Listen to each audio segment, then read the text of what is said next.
Assalamualaikum warahmatullahi wabarakatuh. Perkenalkan nama saya M. Ilham Septiadansyah dari kelas TD2A, mata pelajaran pengenalan Linux.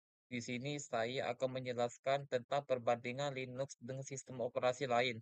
Perbandingan antara Linux dengan sistem operasi lain seperti Windows dan MacOS bisa melibatkan beberapa faktor utama seperti keamanan, keandalan, fleksibilitas, dan biaya. Linux sering dianggap lebih aman karena sifatnya open source dan banyaknya pengembangnya secara terus-menerus. Memperbarui dan memperbaiki kelemahan Linux juga dikenal karena andalannya dan fleksibilitas yang tinggi, memungkinkan pengguna untuk menyesuaikan sistem sesuai kebutuhan mereka tanpa batasan yang ketat seperti Windows. Secara keseluruhan, sistem operasi tergantung pada preferensi dan kebutuhan pengguna individu. Linux menawarkan kebebasan, keamanan, dan fleksibilitas yang tinggi, sementara Windows dan MacOS menonjol dalam kemudahan pengguna dan integrasi dengan produk-produk lainnya. Selanjutnya saya akan menjelaskan asal-usul Linux. Linux dikembangkan pertama kali oleh seorang mahasiswa komputer dari Finlandia bernama Linus Torvalds pada tahun 1991. Torvalds awalnya membuat kernel Linux sebagai proyek pribadi untuk komputer pribadi yang berbasis Intel. Dia terinspirasi oleh sistem operasi Unix yang pada saat itu merupakan sistem operasi populer di lingkungan akademik dan komersial. Linux merupakan perangkat lunak open source yang berarti kode sumbernya tersedia untuk publik dan dapat dimodifikasi serta didistribusi ulang oleh siapa saja sesuai dengan lisensi GNU General Public License atau GPL.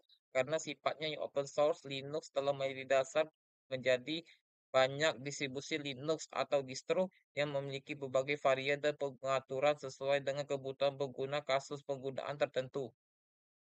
Adapun kelebihan dan kekurangan Linux, kelebihan Linux satu, keamanan Linux cenderung lebih aman dibandingkan dengan sistem operasi lainnya karena adanya kontrol akses yang ketat, pembaruan, keamanan yang cepat, dan sifat open source yang memungkinkan komunitas untuk secara aktif menemukan dan memperbaiki kerentanan.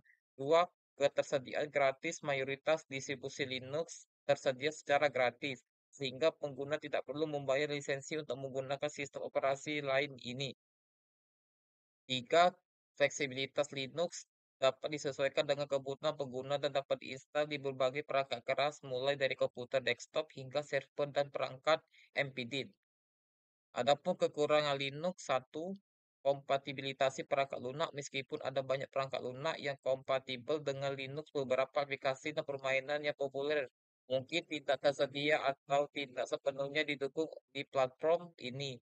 Dua, dukungan perangkat keras. Meskipun dukungan perangkat keras untuk Linux terus meningkat, beberapa perangkat keras khusus memungkinkan tidak memiliki drive yang tersedia atau dukungan yang optimal di Linux. Tiga, kurva belajar. Bagi pengguna baru, Linux dapat memiliki kurva belajar yang curam, terutama jika mereka terbiasa dengan sistem operasi lain seperti Windows atau MacOS. Meskipun demikian, banyak kelebihan Linux yang membuatnya menjadi pilihan yang menarik untuk banyak pengguna dan organisasi, terutama dalam hal keamanan, fleksibilitas, dan biaya. Itu saja yang saya dapat sampaikan, seperti saya dijelaskan tentang perbandingan Linux dengan sistem operasi lain. Semoga bermanfaat bagi kita semua. Baiklah, saya akhiri. Wassalamualaikum warahmatullahi wabarakatuh.